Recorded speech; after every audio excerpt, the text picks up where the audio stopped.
সূরা ইয়াসিন নাজিল হওয়ার আগের কথা। অহংকারে অন্ধ অবিশ্বাসীরা রাসূল সাল্লাল্লাহু আলাইহি ওয়াসাল্লামকে উপহাস করে বলত, এই পচে যাওয়া হাড়গুলোকে আবার কে জীবিত করবে? এটা অসম্ভব। কেউ কখনো মৃতকে ফিরিয়ে আনতে পারে না। তুমি মিথ্যাবাদী, তুমি আল্লাহর রাসূল নও। তখন আল্লাহ তাআলা ওহীর মাধ্যমে বললেন, বলুন, যিনি প্রথমবার এটি সৃষ্টি করেছেন তিনিই আবার এটিকে জীবিত করবেন। তিনি প্রতিটি সৃষ্টির ব্যাপারে সর্বজ্ঞ। সূরা ইয়াসিন ৩৬-৭৯। হিজরতের রাতে যখন রাসূল সাল্লাল্লাহু আলাইহি ওয়াসাল্লাম আল্লাহর আদেশে মক্কা ত্যাগ করতে প্রস্তুত, অবিশ্বাসীরা তখন তার ঘরের দরজায় দাঁড়িয়ে তাকে হত্যার ষড়যন্ত্রে লিপ্ত। কিন্তু রাসূল সাল্লাল্লাহু আলাইহি ওয়াসাল্লাম সূরা ইয়াসিনের অলৌকিক আয়াতগুলো তেলাওয়াত করতে করতে ঘর থেকে বেরিয়ে গেলেন। আল্লাহ তাদের দৃষ্টিকে অন্ধ করে দিলেন। তারা তাকে দেখতেই পেল না। কিছুক্ষণ পর তারা বলল, সে কোথায়? এখানে তো কেউ নেই, সবকিছুই অদ্ভুত। এবার চলুন যাই সিরিয়ার প্রাচীন শহর আন্তাকিয়ার ধূলিধূসর পথে। একজন মানুষ দৌড়াচ্ছে, শ্বাসহীন, আতঙ্কিত। তার পেছনে উত্তেজিত এক জনতা। সে জানত সত্য বললে আজ তার প্রাণ যেতে পারে, তবুও সে থামেনি। সে বলেছিল, হে আমার জাতি, এই রসুলদের অনুসরণ করো। তাদের অনুসরণ করো যারা তোমাদের কাছে কোনো পারিশ্রমিক চায় না, তারাই সঠিক পথে আছে। আমি সেই আল্লাহতে ঈমান এনেছি যাতে তারাও ঈমান এনেছে। এই সত্যের সাক্ষ্যই তার জীবনের শেষ সাক্ষ্য হয়ে উঠেছিল।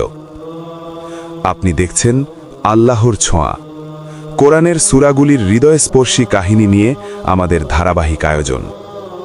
এই সিরিজ মিস না করতে চ্যানেলটি সাবস্ক্রাইব করুন, ভিডিওটি লাইক দিন এবং আপনার মূল্যবান মন্তব্য দিয়ে আমাদের পাশে থাকুন। আপনি প্রস্তুত হলে চলুন শুরু করি। বিসমিল্লাহির রহমানির রহিম। সূরা ইয়াসিন, যাকে কোরআনের হৃদয় বলা হয়, নাজিল হয়েছিল মক্কায়। সে সময় কুরাইশ গোত্র, যাদের মধ্যেই রাসূল সাল্লাল্লাহু আলাইহি ওয়াসাল্লাম বসবাস করতেন, তারা তার দাওয়াত প্রত্যাখ্যান করেছিল। তারা আখিরাতে বিশ্বাস করত না। মানুষের অন্তর কঠিন হয়ে গিয়েছিল, সন্দেহ আর প্রশ্নে ভরে উঠেছিল হৃদয়। তখন আল্লাহ তাআলা এই সূরাটি নাজিল করলেন হৃদয় নরম করার জন্য, সত্য প্রকাশ করার জন্য এবং জীবন ও মৃত্যুর রহস্য শেখানোর জন্য। সূরা ইয়াসিনে আছে ৮৩টি আয়াত। এর নাম এসেছে প্রথম অক্ষর ইয়া সিন থেকে। মানুষের নৈতিক দায়িত্ব, ওহী ও নবুয়তের সত্যতা, আন্তাকিয়ার জাতির কাছে প্রেরিত রাসূলগণের কাহিনী, আল্লাহর একত্ব ও ক্ষমতার নিদর্শন, মৃত্যুর পর পুনরুত্থান, কিয়ামত ও শাস্তি পুরস্কারের বাস্তবতা। ইসলামী আলেমগণ বলেন, রাসূল সাল্লাল্লাহু আলাইহি ওয়াসাল্লাম এই সূরাটিকে বিশেষ গুরুত্ব দিতেন। এ কারণেই মুসলমানদের মাঝেও সূরা ইয়াসিনের একটি বিশেষ মর্যাদা রয়েছে এবং এ সূরা নিয়ে বহু তাফসীর রচিত হয়েছে। আল্লাহ সূরার শুরুতেই বলেন, ইয়াসিন। অনেক আলেম বলেন এটি সতর্কবার্তা, শোনো, মনোযোগ দাও। আবার অনেকে বলেন এর মাধ্যমে আল্লাহ রাসূলকে সম্বোধন করেছেন, হে মানব, হে সম্মানিত ব্যক্তি। এরপর আল্লাহ বলেন, ওয়াল কুরআনিল হাকিম, শপথ প্রজ্ঞাময় কোরআনের। আল্লাহ নিজ কিতাবের শপথ করে ঘোষণা করছেন, নিশ্চয়ই মুহাম্মদ সাল্লাল্লাহু আলাইহি ওয়াসাল্লাম আল্লাহর প্রেরিত সত্য রাসূল। তিনি নিজ থেকে কিছু বলেন না। তিনি যে পথ নিয়ে এসেছেন সেটাই সরল পথ। কেউ প্রশ্ন করতে পারে, আল্লাহ কেন শপথ করেন? কারণ কোরআন মানুষের জন্য নাজিল হয়েছে। যেমন শিশু ও প্রাপ্তবয়স্কের সাথে কথা বলার ধরন আলাদা, তেমনি আল্লাহ কোরআনে এমন ভাষা ব্যবহার করেছেন যা মানুষ বুঝতে পারে। শপথ আল্লাহকে মানুষের মতো করে না, বরং মানুষকে সত্য উপলব্ধি করতে সাহায্য করে। এই আয়াতগুলো আমাদের শেখায়, এই বার্তা নিয়ে কোনো সন্দেহের সুযোগ নেই। যেমন একজন মানুষ শপথ করে জানায় যে সে নিজের কথার দায়িত্ব নিচ্ছে, তেমনি আল্লাহ তাআলা শপথের মাধ্যমে জানিয়ে দিচ্ছেন কুরআনের সত্য সম্পূর্ণ নিশ্চিত ও অবিচল। আল্লাহ বলেন, নিশ্চয়ই তুমি সরল পথে আছো, সিরাতুল মুস্তাকিমে। এ কুরআন নাজিল হয়েছে পরাক্রমশালী ও পরম দয়ালু আল্লাহর পক্ষ থেকে। তিনি সর্বশক্তিমান, কেউ তাকে পরাজিত করতে পারে না। তিনি পরম দয়ালু, তার দয়া সব কিছুকে ছেয়ে আছে। কোরআনের উদ্দেশ্য। কোরআন নাজিল করা হয়েছে যাতে তুমি এমন এক জাতিকে সতর্ক করো যাদের পূর্বপুরুষদের কোনো সতর্ককারী আসেনি, আর তাই তারা গাফিলতিতে ডুবে আছে। গাফিলতি মানে শুধু না জানা নয়, বরং জেনেও গুরুত্ব না দেওয়া, জেনেও উদাসীন থাকা। মক্কার মানুষ দীর্ঘ সময় কোনো ওহী পায়নি। তারা আল্লাহর শ্রণ থেকে দূরে সরে গিয়েছিল। এই কারণেই তাদের হৃদয় কঠিন হয়ে উঠেছিল। এই দাওয়াত প্রথমে শুরু হয় কুরাইশ গোত্র থেকে, তারপর ধাপে ধাপে পৌঁছে যায় সমগ্র মানবজাতির কাছে। এরপর আল্লাহ এমন এক সত্যের কথা বলেন যা শুনলে হৃদয় কেঁপে ওঠে। কিছু মানুষ আছে যারা নিজের জেদ ও অহংকারের কারণে নিজেরাই শাস্তির যোগ্য হয়ে যায়। কারণ আল্লাহ মানুষকে স্বাধীন ইচ্ছা দিয়েছেন, কিন্তু যখন সেই স্বাধীন ইচ্ছা বারবার মন্দের পথে ব্যবহার করা হয়, তখন ধীরে ধীরে হৃদয় সত্যের জন্য বন্ধ হয়ে যায়। আল্লাহ বলেন, আমরা তাদের গলায় শিকল পরিয়ে দিয়েছি যা চিবুক পর্যন্ত পৌঁছে গেছে, ফলে তাদের মাথা উঁচু হয়ে আছে। এটি কোনো বাহ্যিক শিকল নয়, এটি তাদের অহংকার। তারা এতটাই আত্ম অহংকারী যে নিচে তাকিয়ে সত্য দেখতে চায় না, তারা শুধু নিজেদের আমিকেই দেখে। আল্লাহ আরও বলেন, আমরা তাদের সামনে একটি দেওয়াল আর পেছনে আরেকটি দেওয়াল তৈরি করেছি, আর তাদের ঢেকে দিয়েছি, তাই তারা কিছুই দেখতে পায় না। এই দেওয়ালগুলো কি? সামনে দেওয়াল ভবিষ্যতের ভয়, আখেরাত অস্বীকার। পেছনের দেওয়াল দুনিয়ার মোহ, অতীতের কুসংস্কার ও একগুয়েমি। এই দেওয়ালগুলোই সত্যকে তাদের কাছে পৌঁছাতে দেয় না। তাই আল্লাহ বলেন, তাদের সতর্ক করো বা না করো, তারা বিশ্বাস করবে না। আল্লাহ স্পষ্ট করে দেন, তুমি কেবল তাকেই সতর্ক করতে পারো যে কোরআনের অনুসরণ করে এবং অদৃশ্য অবস্থায়ও রহমানকে ভয় করে। এখানে ভয় মানে আতঙ্ক নয়, বরং খাসিয়া, সম্মান, গভীর শ্রদ্ধা ও সচেতনতা। যে মানুষ আল্লাহকে না দেখেও তাকে সম্মান করে, তার সীমা মানে, কোরআনের পথে চলে, সতর্কবাণী তারই উপকারে আসে। এমন মানুষের জন্য আল্লাহ ঘোষণা করেন ক্ষমা, মর্যাদাপূর্ণ পুরস্কার আর পরকালে জান্নাত। রাসূল সাল্লাল্লাহু আলাইহি ওয়াসাল্লামের দাওয়াত সবার জন্য, কিন্তু তা উপকার করে শুধু খাঁটি নিয়তের মানুষদের। এরপর আল্লাহ বলেন, নিশ্চয়ই আমরা মৃতদের জীবিত করব। তারা যা করেছে এবং যা রেখে গেছে সব কিছু আমরা লিখে রাখি। এটা খুবই গভীর আয়াত। মানুষ মারা যায়, কিন্তু তার রেখে যাওয়া প্রভাব বেঁচে থাকে। যেমন লেখা কোনো বই, সৎভাবে গড়ে তোলা সন্তান, শুরু করা কোনো সাদাকায়ে জারিয়া, অথবা ছড়িয়ে দেওয়া কোনো খারাপ রীতি, সবই লেখা হচ্ছে। সব কিছু সংরক্ষিত আছে ইমাম মুবিনে, সেই মূল রেকর্ডে, যেখানে একটি কণাও বাদ যায় না। মৃত্যুর পর পুনরুত্থান অবশ্যম্ভাবী। এরপর সূরা ইয়াসিনে আসে একটি বাস্তব ঐতিহাসিক ঘটনা। অনেক তাফসিরকারক বলেন এই শহরটি ছিল আন্তাকিয়া। আল্লাহ তার দয়ায় সেই শহরে প্রথমে 2 জন রসুল পাঠিয়েছিলেন। রাসূল ও আল্লাহর অবারিত দয়া। কিন্তু সেই জাতি রাসূলদের প্রত্যাখ্যান করল, তারা সত্য মানতে অস্বীকার করল। তখন আল্লাহ তাআলা নিজের অসীম দয়ার প্রকাশ হিসেবে তাদের শক্তিশালী করলেন তৃতীয় একজন রাসূল দিয়ে। এটাই আল্লাহর রহমত। আল্লাহ তৎক্ষণাৎ শাস্তি দেন না, তিনি সুযোগের পর সুযোগ দেন। একজনের পর আরেকজন বার্তাবাহক পাঠান, যেন মানুষ ফিরে আসতে পারে। কিন্তু অবিশ্বাসীরা বলল, তোমরা তো আমাদের মতোই মানুষ, তোমরাও খাবার খাও, ঘুমাও, তাহলে কিভাবে তোমরা আল্লাহর রাসূল হতে পারো? এই যুক্তি ইতিহাস জুড়ে বারবার এসেছে। রাসূলগণ শান্ত অথচ দৃঢ় কণ্ঠে উত্তর দিলেন, আমাদের দায়িত্ব শুধু বার্তা পৌঁছে দেওয়া, আমরা বিশ্বাস চাপিয়ে দিতে আসিনি। এরপর মানুষ তাদের দুর্ভোগের জন্য রাসূলদের দোষ দিতে শুরু করল। খরা, রোগ, দুর্যোগ সব কিছুর জন্য বলল, তোমরাই অশুভ। এটা ছিল বলির পাঠা বানানোর মানসিকতা। রাসূলগণ জোরালোভাবে বললেন, অশুভ বাইরে থেকে আসে না, এটা আসে তোমাদের নিজেদের কাজ থেকে, সত্য প্রত্যাখ্যান করার ফল হিসেবেই। আমরা শুধু তোমাদের সঠিক পথ দেখাচ্ছি। এই সময় দৃশ্যে প্রবেশ করলেন একজন সাহসী মুমিন। অনেক তাফসিরকার বলেন তার নাম ছিল হাবিব আন-নাজ্জার। তিনি শহরের একেবারে শেষ প্রান্ত থেকে ছুটে এসেছিলেন।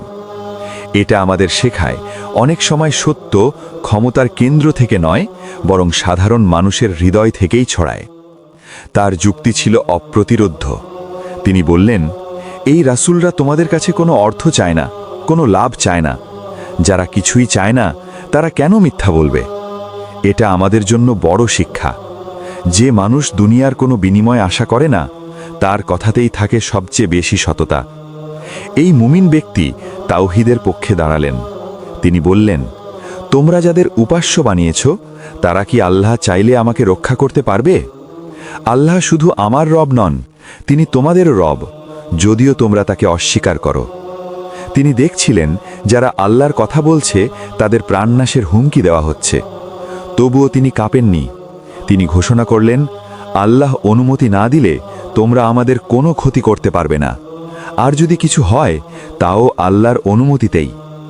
এটা আমাদের স্মরণ করিয়ে দেয় নবী ইব্রাহিম আলাইহিসসালামকে, যিনি অগ্নিতে নিক্ষিপ্ত হওয়াকেও সম্পূর্ণ ভরসার সাথে গ্রহণ করেছিলেন। এটাই পরিপূর্ণ আত্মসমর্পণ। শেষ পর্যন্ত তার জাতি তার উপর ঝাঁপিয়ে পড়ল, তাকে হত্যা করল। কুরআন মৃত্যুর দৃশ্য বর্ণনা করে না, সরাসরি ফলাফল দেখায়। আল্লাহ বলেন, তাকে বলা হলো, জান্নাতে প্রবেশ করো। তখন সে বলল, হায়, যদি আমার জাতি জানত আমার রব আমাকে ক্ষমা করেছেন এবং আমাকে সম্মানিত করেছেন।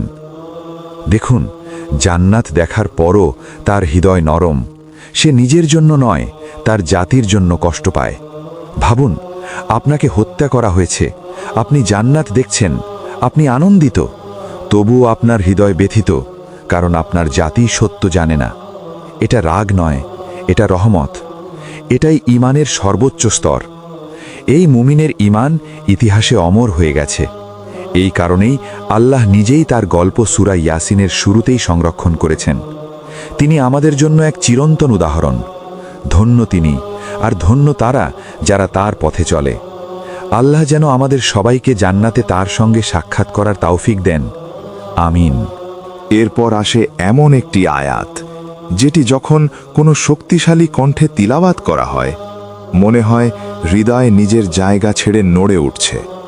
আল্লাহ বলেন, আমরা তার জাতির ওপর আকাশ থেকে কোনো সেনাবাহিনী পাঠাইনি, আর পাঠানোর প্রয়োজনও ছিল না।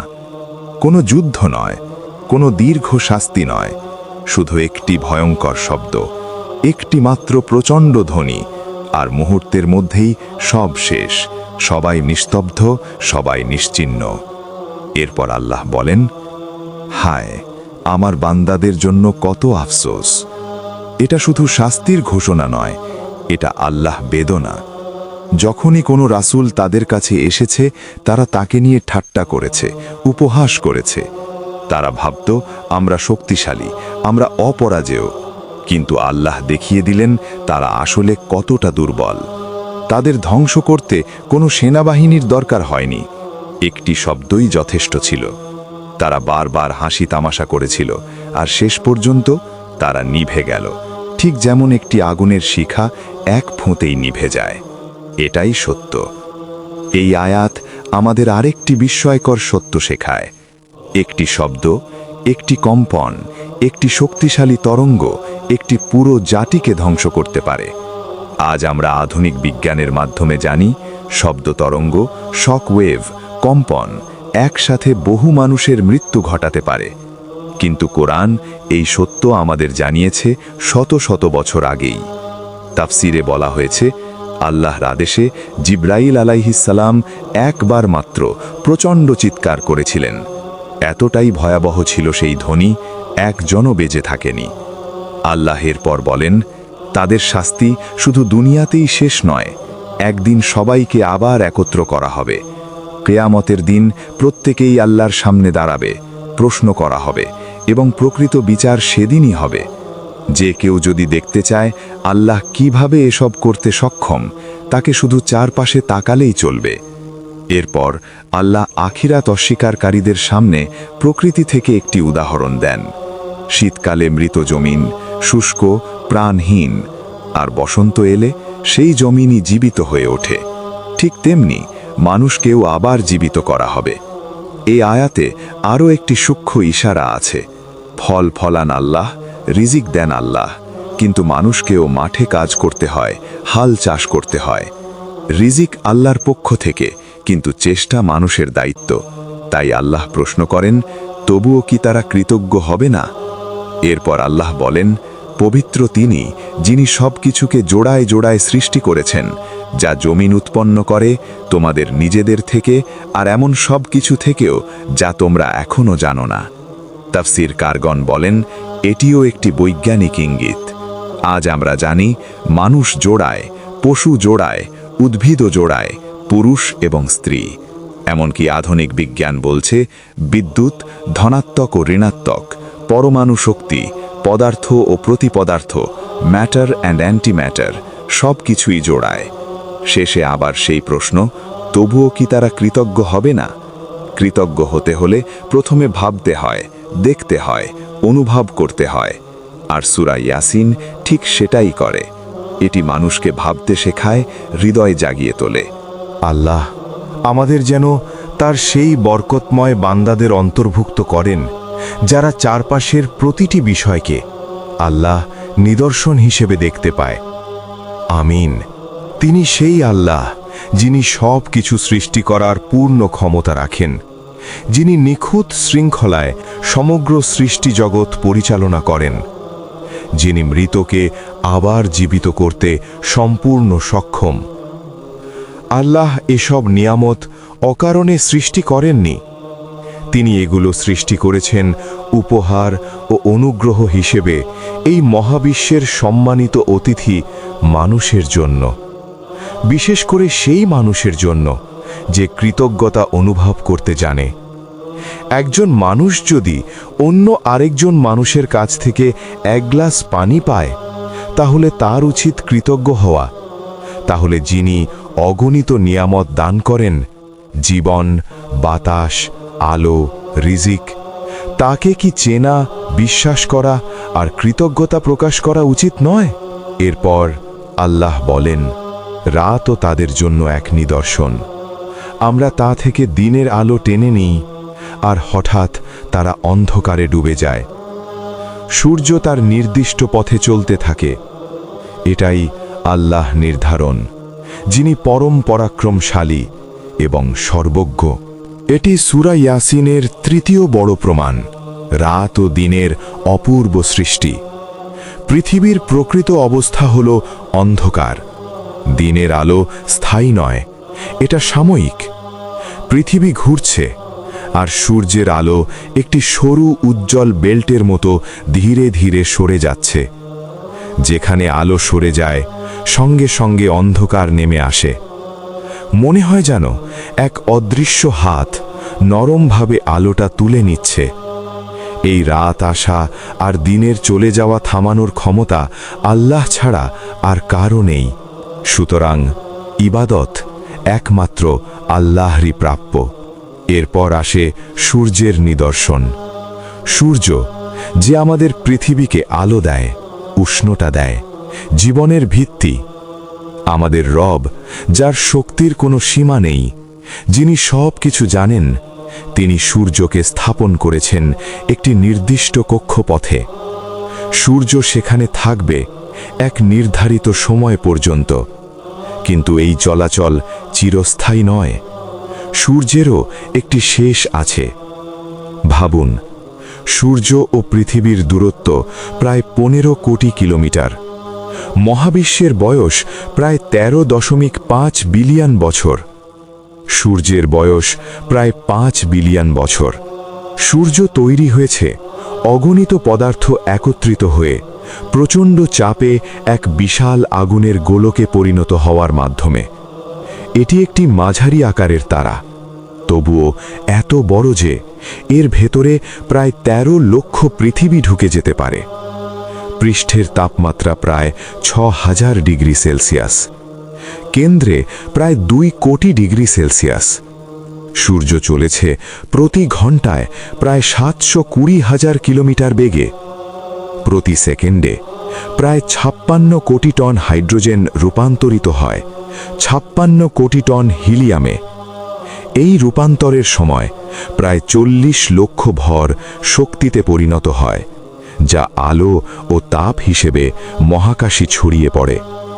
মানে সূর্য প্রতি সেকেন্ডে প্রায় 40 লক্ষ ভর হারাচ্ছে। প্রতি মিনিটে প্রায় ২৪ কোটি টন। তবুও যদি সূর্য এই হারে ৩ বিলিয়ন বছর ধরে শক্তি উৎপাদন করেও থাকে, তার মোট ভর কমেছে মাত্র তার বর্তমান ভরের ১/৫,০০০ ভাগের ১ ভাগ। এত নিখুঁত হিসাব, এত ভারসাম্য, এত শৃঙ্খলা, এগুলো কি কাকতালীয়, নাকি এগুলো স্পষ্ট প্রমাণ এই মহাবিশ্বের একজন স্রষ্টা আছেন, যিনি সব কিছু জানেন, সব কিছু নিয়ন্ত্রণ করেন, আর একদিন সব কিছুর হিসাব নেবেন? সূরা ইয়াসিন আমাদের শুধু গল্প শোনায় না, এটি আমাদের জাগিয়ে তোলে, ভাবতে শেখায়, কৃতজ্ঞ হতে শেখায়, আর আল্লাহর দিকে ফিরে যেতে শেখায়। সূর্যের শক্তি ও শক্তি উৎপাদনের পরিমাণ কল্পনাতীত, তবুও এটি ঠিক সেই আকারে ও সেই শক্তিতেই সৃষ্টি করা হয়েছে যা পৃথিবীর জীবনের জন্য উপযোগী। একটুও বেশি হলে জীবন পুড়ে যেত, একটুও কম হলে জীবন জমে যেত। কিন্তু একদিন সূর্যের কেন্দ্রে থাকা হাইড্রোজেন ফুরিয়ে যাবে, কেন্দ্র ধীরে ধীরে হিলিয়ামে ভরে উঠবে, ভর বাড়বে, আর চারপাশকে টানার শক্তিও বাড়বে। এটাই হবে এই ব্যবস্থার শেষের সূচনা। এই সূর্য মিল্কি ওয়ে গ্যালাক্সির প্রায় ২০০ বিলিয়ন তারকার মধ্যে মাত্র একটি, আর মিল্কি ওয়ে নিজেই আধুনিক টেলিস্কোপে দেখা শত শত বিলিয়ন গ্যালাক্সির মধ্যে একটি মাত্র। আমাদের গ্যালাক্সির এক প্রান্ত থেকে অন্য প্রান্তে যেতে লাগবে প্রায় ১ লক্ষ আলোকবর্ষ। ১ সেকেন্ডে আলো চলে ৩ লক্ষ কিলোমিটার। আমাদের পৃথিবী এই বিশাল গ্যালাক্সির একটি সর্পিল বাহুর ওপর অবস্থিত। পৃথিবী থেকে গ্যালাক্সির কেন্দ্রে পৌঁছাতে হলে পাড়ি দিতে হবে প্রায় ৩০০,০০০ ট্রিলিয়ন কিলোমিটার। এই বিশাল ব্যবস্থার স্রষ্টা, যিনি সূর্যের মতো বিশাল আগুনের গোলককে জ্বালিয়ে রাখেন, চালিয়ে রাখেন, আর চাইলে আলো নিভিয়েও দিতে পারেন, তিনি আর কেউ নন, তিনি আমাদের রব। এরপর আসে চাঁদের নিদর্শন। আল্লাহ তাআলা বলেন, আমরা চাঁদের জন্য নির্ধারণ করেছি বিভিন্ন মঞ্জিল। শেষ পর্যন্ত তা হয়ে যায় শুকিয়ে যাওয়া পুরনো খেজুর ডাঁটার মতো বাঁকা। সূর্য চাঁদকে ধরতে পারে না, রাত দিনকে অতিক্রম করতে পারে না, প্রত্যেকেই নিজ নিজ কক্ষপথে চলমান। এই আয়াত আমাদের দেখায় মহাবিশ্ব কতটা সূক্ষ্ম ভারসাম্যে পরিচালিত। চাঁদ পৃথিবীর উপগ্রহ, এটি জীবনের জন্য অপরিহার্য। চাঁদ পৃথিবীর চারপাশে ঘুরতে ঘুরতে সূর্যের আলো প্রতিফলিত করে রাতকে আলোকিত করে। এর বিভিন্ন দশা রয়েছে, প্রতিদিন নতুন আকৃতি, ১৪তম রাতে পূর্ণিমা, তারপর ধীরে ধীরে ক্ষয়, শেষে আবার ফিরে আসে আয়াতে বর্ণিত সেই শুকনো খেজুরের ডাঁটার মতো বাঁকা রূপে। আধুনিক বিজ্ঞান বলছে চাঁদের কক্ষপথ নিখুঁত বৃত্ত নয়, এক পাশে সামান্য ভেতরের দিকে বাঁক আছে। তবুও বিলিয়ন বিলিয়ন বছর ধরে সূর্য ও চাঁদ চলেছে, কিন্তু কখনো সংঘর্ষ হয়নি, রাত কখনো দিনকে গ্রাস করেনি। এটা আল্লাহর ইচ্ছা ছাড়া অসম্ভব। সূর্য, চাঁদ, গ্রহ, তারা সবাই নিজ নিজ কক্ষপথে কিয়ামত পর্যন্ত চলমান।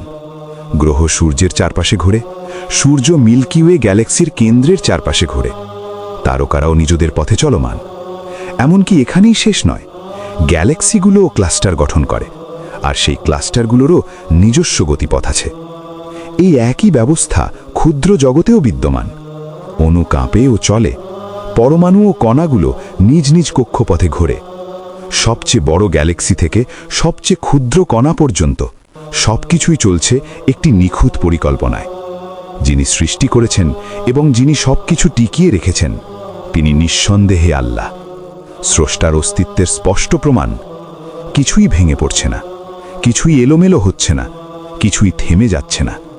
এই পরিপূর্ণ সামঞ্জস্যই প্রমাণ করে এমন এক স্রষ্টার অস্তিত্ব, যার জ্ঞান, প্রজ্ঞা ও শক্তির কোনো সীমা নেই। এরপর আল্লাহ বলেন, তাদের জন্য আরেকটি নিদর্শন হলো আমরা তাদের সন্তানদের বহন করেছি ভারী নৌযানে, সমুদ্রে ভাসমান বিশাল জাহাজ, আর তাদের মতো আরও অনেক বাহন আমরা সৃষ্টি করেছি।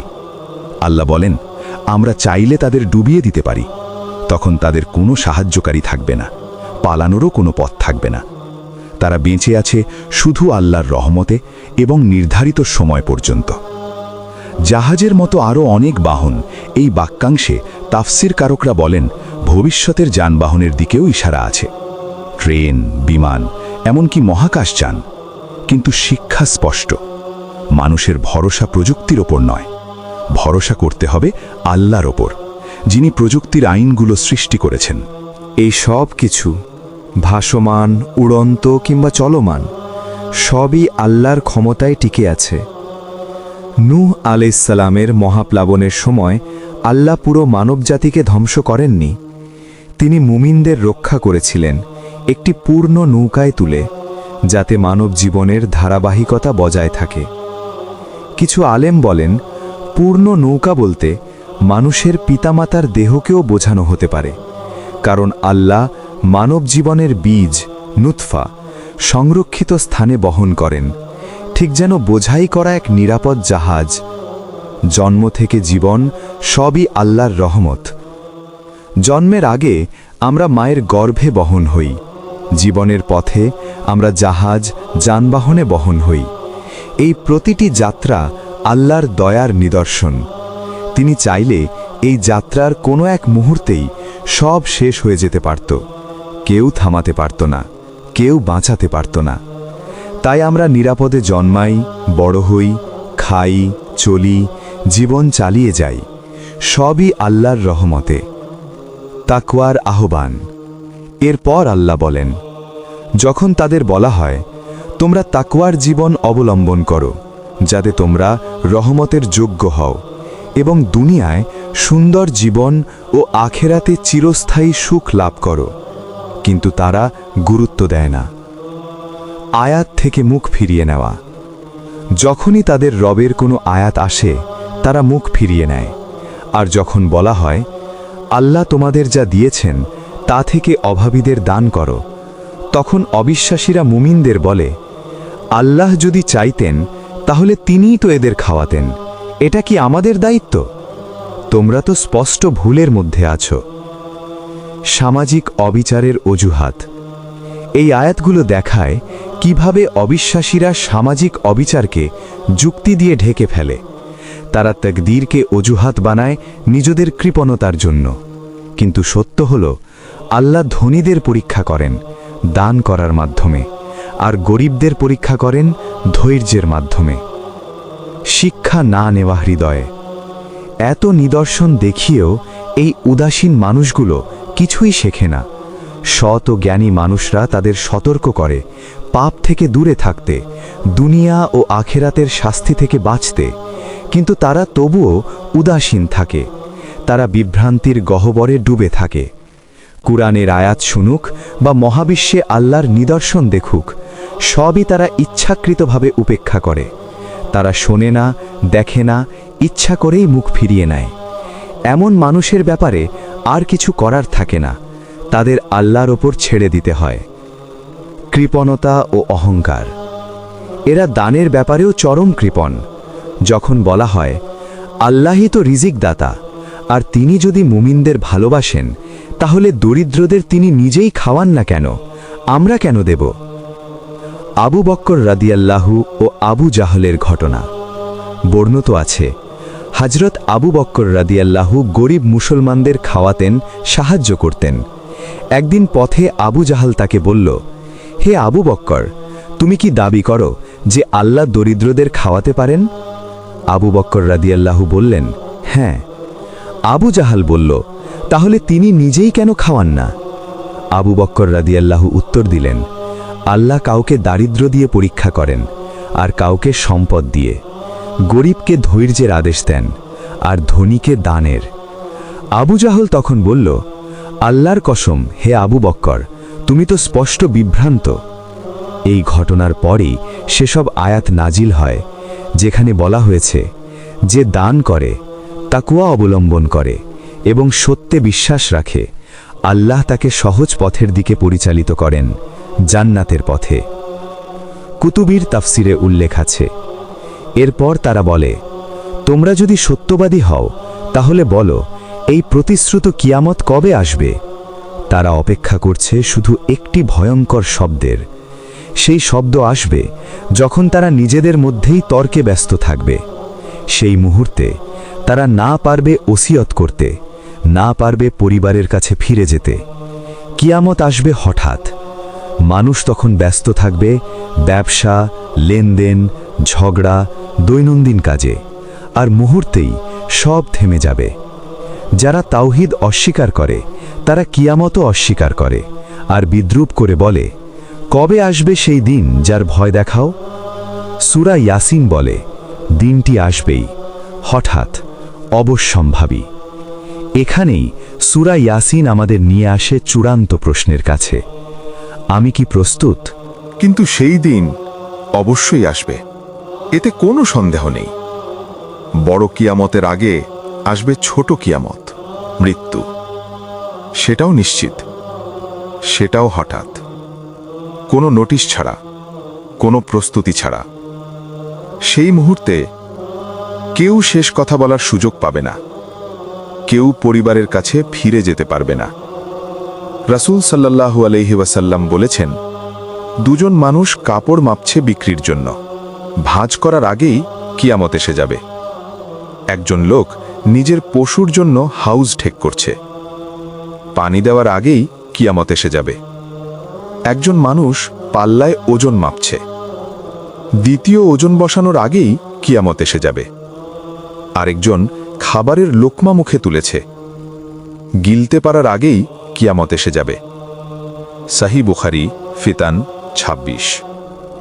এরপর সূরা ইয়াসিন বলে, শিঙায় ফুঁ দেওয়া হবে, আর মুহূর্তেই তারা কবর থেকে বেরিয়ে নিজেদের রবের দিকে ছুটে যাবে।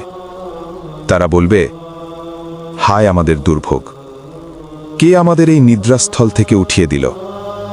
উত্তর আসবে, এটাই তো ছিল রহমানের প্রতিশ্রুতি, রাসূলরা সত্যই বলেছিল। অবিশ্বাসীদের জন্য মৃত্যু যেন এক গভীর ঘুম। যখন তারা পুনরুত্থিত হবে, তারা হতভম্ব হয়ে বলবে, কে আমাদের ফিরিয়ে আনল? হায়, যদি আমরা চিরতরে শেষ হয়ে যেতাম। এই আয়াত আমাদের দুইটি গভীর সত্য শেখায়। হযরত আলী রাদিয়াল্লাহু আনহু বলেছেন, মানুষ দুনিয়ায় ঘুমিয়ে আছে, মৃত্যু এলে তারা জেগে ওঠে। দুনিয়ার জীবন আখিরাতের তুলনায় একটি স্বপ্নের মতো। মৃত্যুর পর পর্দা সরে যায়, বাস্তবতা স্পষ্ট হয়ে ওঠে। কিন্তু চূড়ান্ত সত্য পূর্ণভাবে প্রকাশ পায় কিয়ামতের দিনেই। কুরআন বলে, প্রথম ফুঁতে সবাই মারা যাবে, দ্বিতীয় ফুঁতে সবাই আবার জীবিত হবে। আল্লাহ বলেন, শিঙায় ফুঁ দেওয়া হবে, আসমান ও জমিনে যারা আছে সবাই অচেতন হয়ে পড়বে, যাদের আল্লাহ ইচ্ছা করেন তারা ছাড়া। এরপর আবার ফুঁ দেওয়া হবে, আর হঠাৎ তারা দাঁড়িয়ে যাবে, তাকিয়ে থাকবে। সূরা জুমার ৬৮। আরেক আয়াতে, সেদিন তারা কবর থেকে বেরিয়ে দ্রুত ছুটে যাবে, যেন কোনো লক্ষ্যবস্তুর দিকে দৌড়াচ্ছে। তাদের চোখ থাকবে ভয়ে ও লজ্জায় নত। সেদিন সবাই নিশ্চিতভাবে জানবে, আখিরাত সত্য, রাসূলরা সত্যবাদী ছিলেন। কিন্তু যারা দুনিয়ায় অস্বীকার করেছিল, তাদের অনুশোচনা হবে গভীর ও যন্ত্রণাদায়ক। কিন্তু তখন সে অনুশোচনা আর কোনো কাজে আসবে না। সেদিন প্রত্যেকেই পাবে ঠিক তার প্রাপ্য, এক বিন্দু অবিচার ছাড়াই। এরপর আল্লাহ বলেন, সেদিন জান্নাতবাসীরা থাকবে আনন্দময় কাজে ব্যস্ত।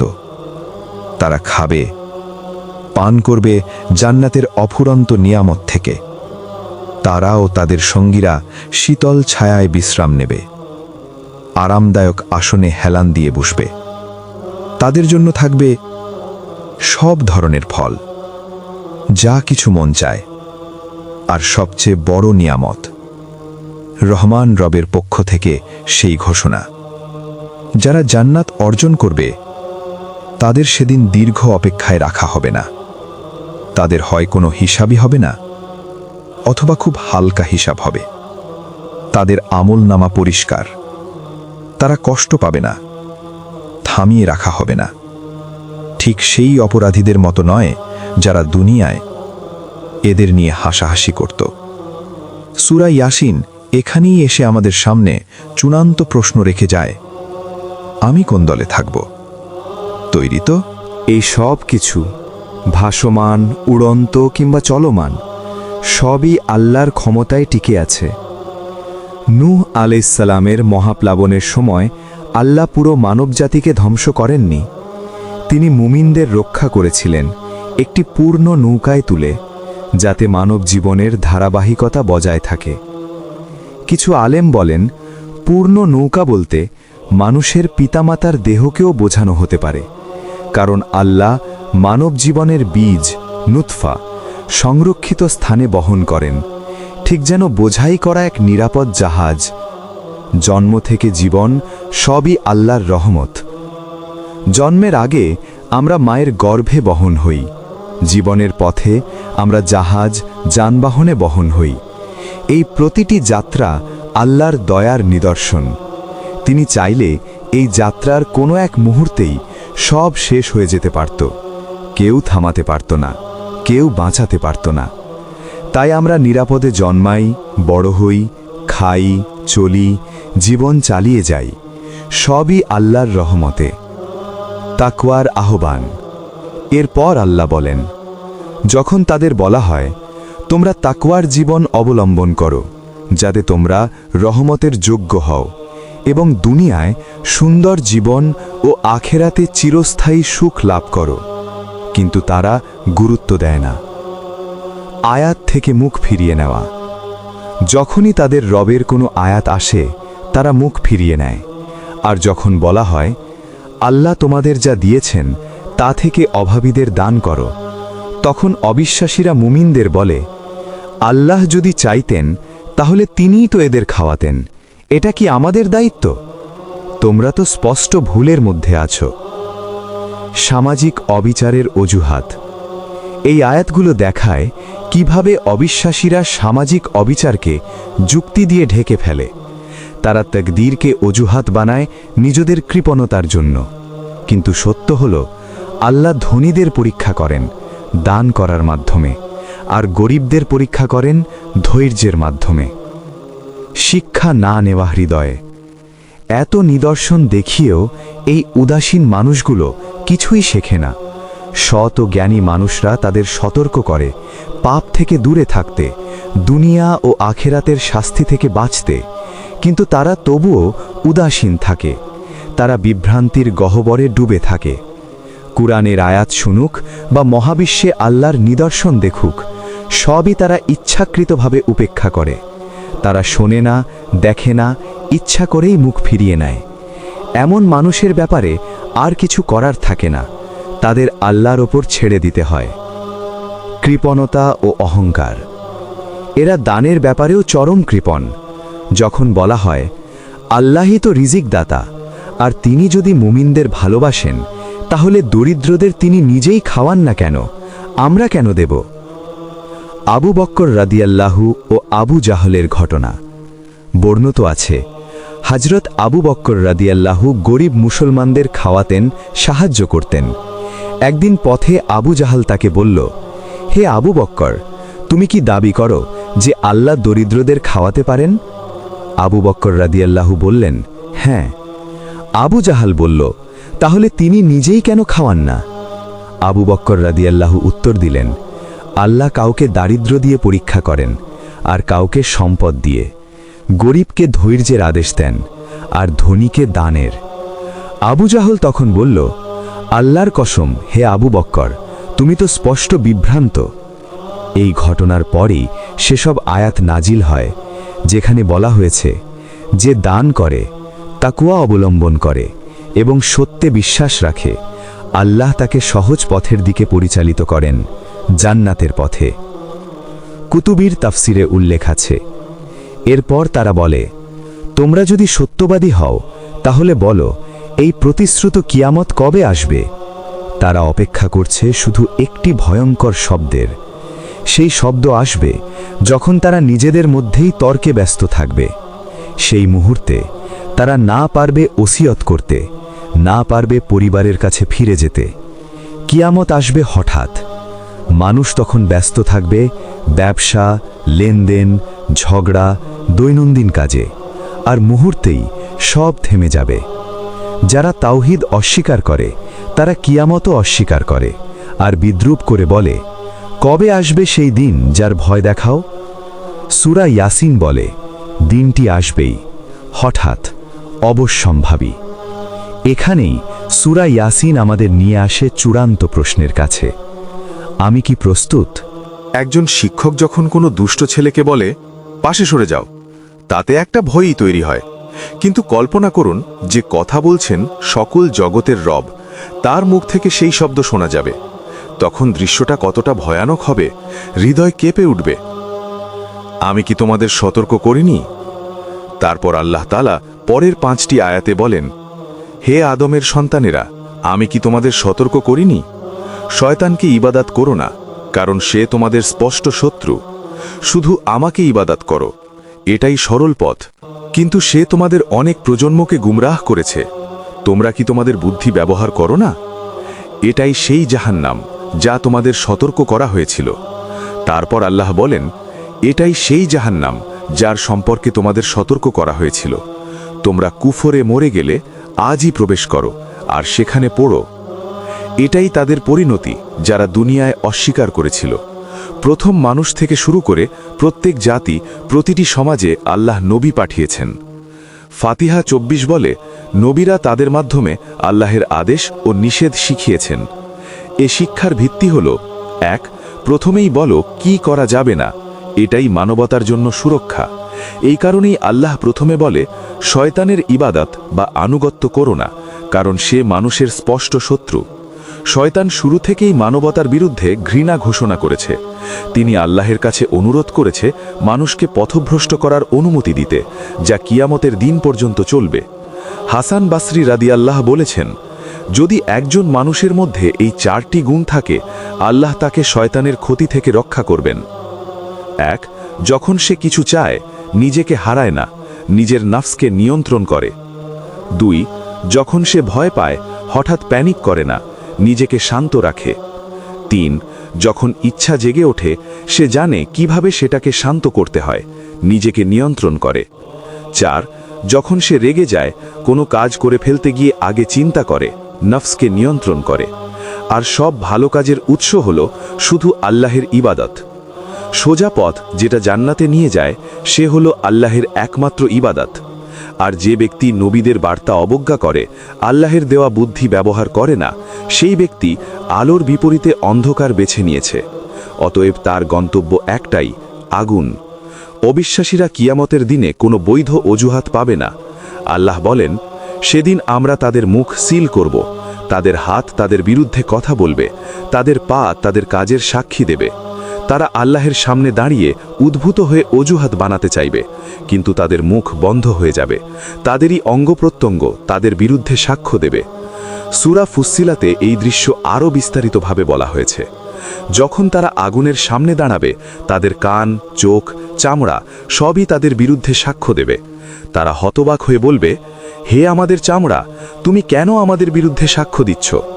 তাদের চামড়া উত্তর দেবে, যে তোমাকে প্রথম তৈরি করেছে তাই তো আমাদের কথা বলাতে দিয়েছে।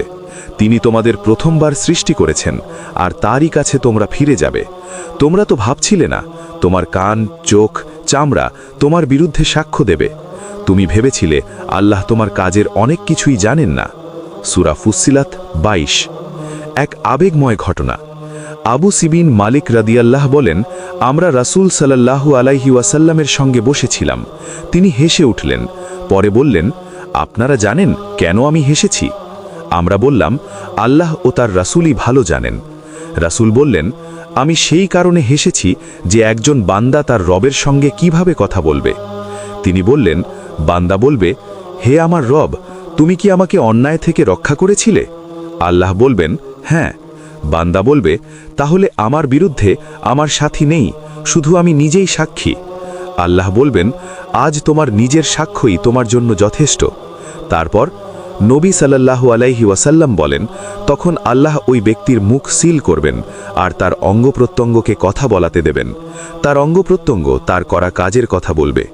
পরে আল্লাহ তাকে আবার কথা বলার অনুমতি দেবেন, আর সে বলবে, হে আমার অঙ্গ, আমাকে ছেড়ে যাও, আমাকে ছেড়ে যাও।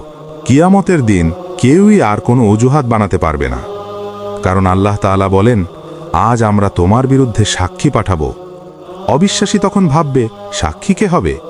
তারপর আল্লাহ তার মুখ সিল করে দেবেন। তার পা, তার মাংস, তার হাড় সব কিছুকে কথা বলার আদেশ দেওয়া হবে। এগুলোই তার করা কাজের সব সাক্ষ্য দেবে। এভাবেই কোনো মানুষই কোনো অজুহাত রাখবে না, কারণ সাক্ষীরা তার নিজের দেহ থেকে উঠে আসবে। সহিহ মুসলিম 16। এত স্পষ্ট সত্য থাকা সত্ত্বেও মানুষ এখনও অস্বীকারে লিপ্ত থাকে। এটা সত্যিই বিস্ময়ের বিষয়। আয়াত 66-67-তে আল্লাহ বলেন, যদি আমরা চাইতাম তোমাদের চোখ পুরোপুরি নষ্ট করে দিতাম, তোমরা তখন পথ খুঁজতে দৌড়াতো, কিন্তু দেখতে পেত কি? আমরা চাইলে তোমাদের রূপ বদলে দিতে পারি এবং তোমাদের এমনভাবে স্থির করে রাখতে পারি তোমরা নড়তে বা ফিরে যেতে পারবে না। এখানে আল্লাহ আমাদের আবার বিশ্বকে স্মরণ করিয়ে দেন, এই জীবনটা এক পরীক্ষা। আল্লাহ আমাদের পরীক্ষার জন্য সব কিছু দিয়েছেন: চোখ, কান, হৃদয়, বুদ্ধি, ইচ্ছাশক্তি, উপলব্ধি। মানুষকে অন্য জীবজন্তুর থেকে অনেক বেশি ক্ষমতা ও স্বাধীনতা দিয়েছেন। যদি আল্লাহ চেয়েছেন, অবিশ্বাসের কারণে তাদের চোখ নেওয়া সম্ভব। যদি চান, তাদের মানব রূপ ছিনিয়ে নিয়ে পাথর বা পশুর মতো করে একই জায়গায় স্থির করে রাখা সম্ভব। কিন্তু তখন পরীক্ষার কোনো মানে থাকত না। তাই আল্লাহ পুরো ব্রহ্মাণ্ডকে এক বিশাল পরীক্ষার হল বানিয়েছেন। আল্লাহ বলেন, আমরা পৃথিবীর সব কিছুকে একটি শোভা হিসেবে সাজিয়েছি, যাতে পরীক্ষা করা যায় কারা তাদের আমল দিয়ে উত্তম। তারপর বলেন, অবশ্যই আমরা পৃথিবীর সব কিছুকে শুকনো ধুলায় পরিণত করব। এটা কেবল ধ্বংসের কথা নয়, এটা আমাদেরকে মনে করিয়ে দেয় এই পৃথিবী কেবল অস্থায়ী। আরেক আয়াতে বলা হয়েছে, আমি মৃত্যু ও জীবন সৃষ্টি করেছি যাতে তোমাদের মধ্যে পরীক্ষিত হই কে উত্তম কাজ করবে। আল্লাহর ক্ষমতা সীমাহীন, তিনি বারবার ক্ষমাও করে দেন। সূরা মুলক 2-এ বলা হয়েছে, যে কাউকে আমরা দীর্ঘজীবী করব, আমরা তাকে সৃষ্টি অনুযায়ী উল্টিয়ে দিই। এটা কি আপনার কি বোঝা যায়? আপনি যদি নিজের জীবন দেখেন, শৈশব, বৃদ্ধ বয়স, শক্তি, তারপর দুর্বলতা, সবই দেখাবে যে এক অসীম শক্তি সব সময় কাজ করছে। এটাই আল্লাহর ক্ষমতা। এই আয়াত বিশেষভাবে বৃদ্ধদের চিন্তা করতে আমন্ত্রণ জানায়। বৃদ্ধদের শরীরকে দেখুন, পিঠ বাঁকো, দাঁত পড়ে যাওয়া, চোখ অন্ধ হয়ে যাওয়া, কান শুনতে না পাওয়া, জিহ্বা কাজ না করা, হাত পা দুর্বল হওয়া, হৃদয় দুর্বল হওয়া, পাচন শক্তি কমে যাওয়া। এই যাত্রা দেখলে মানুষ কি ভাববে না, আমরা কোথা থেকে এলাম, কোথায় যাচ্ছি?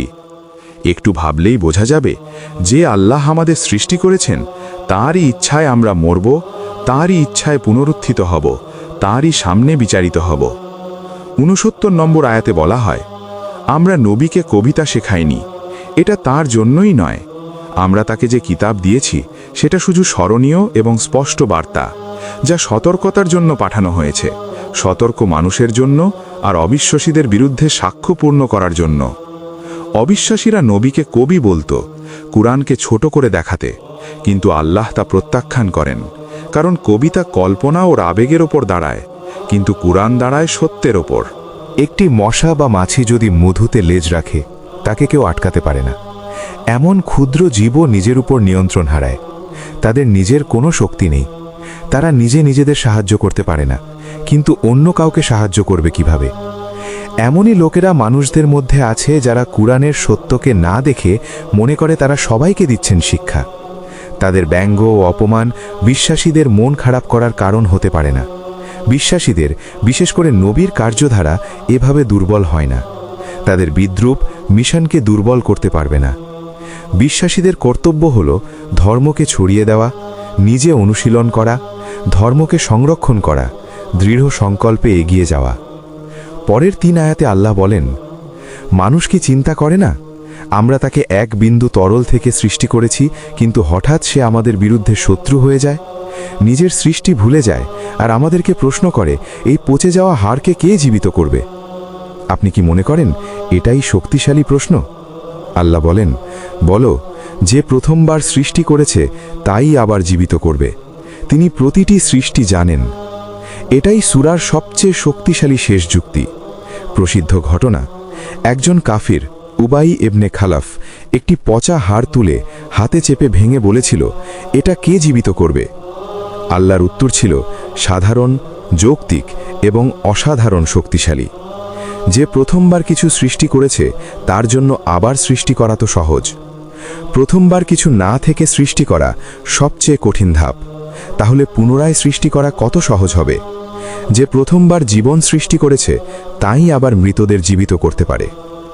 ৮০ নম্বর আয়াতে বলা হয়, সে যিনি তোমাদের জন্য সবুজ গাছ থেকে আগুন বের করেন, তারই দ্বারা তোমরা আগুন জ্বালাও। এটা শক্তির রূপান্তর নির্দেশ করে। সবুজ ভেজা গাছ সূর্যালোক সংগ্রহ করে ফটোসিনথেসিসের মাধ্যমে শক্তি সঞ্চয় করে। যখন গাছ শুকিয়ে যায়, সঞ্চিত শক্তি আগুনে পরিণত হয়। এখানে আল্লাহ দেখাচ্ছেন জল এবং আগুন দুই বিপরীত শক্তি থেকে তিনি জীবন ও শক্তি সৃষ্টি করেন। যে গাছ থেকে আগুন বের করতে পারে সে মৃত হাড় থেকে জীবন আনতেও পারে। আগুন ধ্বংস করে, সবুজ গাছ জীবনের প্রতীক। সাধারণভাবে তারা একসাথে থাকতে পারে না, কিন্তু আল্লাহ কিছু গাছে এমন শক্তি রেখেছেন যেখানে আগুন জন্মায়। হিজাজ অঞ্চলে মার বা আফার গাছের ডাল একসাথে ঘষলে চোখের সামনে স্ফুলিঙ্গ ওঠে, এক ধরনের প্রাকৃতিক আগুন। মরুভূমির যাত্রীরা এই ডাল ব্যবহার করে আগুন জ্বালায়। যে গাছকে আলাদা করে আগুনের ক্ষমতা দেয় সেই একই আল্লাহ ক্ষয়প্রাপ্ত হাড়কে জীবিত করে দিতে পারে। কিছু তাফসিরে বলা হয়েছে এটি তেল সম্পর্কেও ইঙ্গিত করে। তেল গাছপালার অবক্ষয়িত অংশ থেকে তৈরি হয়, মাটির নিচে রাসায়নিক পরিবর্তনের মাধ্যমে জ্বালানিতে পরিণত হয়। ইতিহাসে মানুষ প্রাকৃতিকভাবে বেরোনো তেল ব্যবহার করে আগুন জ্বালাত। ৮১ নম্বর আয়াত থেকে শেষ অংশ, বলো, যে আসমান ও জমিন সৃষ্টি করেছে, মৃতদের পরে মানুষকে আবার সৃষ্টি করতে পারবে না? অবশ্যই পারে। তিনি প্রতিটি কিছুকে নিখুঁতভাবে সৃষ্টি করেন, সব কিছু জানেন পূর্ণভাবে। যখন তিনি চান শুধু বলেন হ, এবং সেটা হয়ে যায়। এখানে বোঝানো হচ্ছে আল্লাহকে কোনো সরঞ্জাম, উপাদান বা সময়ের প্রয়োজন নেই, তার আদেশই যথেষ্ট। বিকুন, এটাই যথেষ্ট। এটাই আল্লাহর সীমাহীন ও মুহূর্তিক ক্ষমতা। যে আসমান ও জমিন সৃষ্টি করেছেন সে হাজার হাজার প্রজন্ম সৃষ্টি করতে পারেন আর মৃত্যুর পর সবকেই ফেরত আনতে পারেন।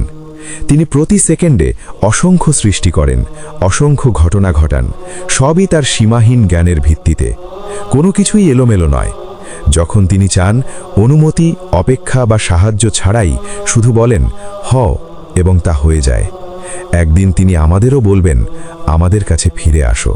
সেই মুহূর্তে কোনো মানুষ, কোনো জীব, কোনো সৃষ্টি আল্লাহর ইচ্ছার বিরুদ্ধে দাঁড়াতে পারবে না।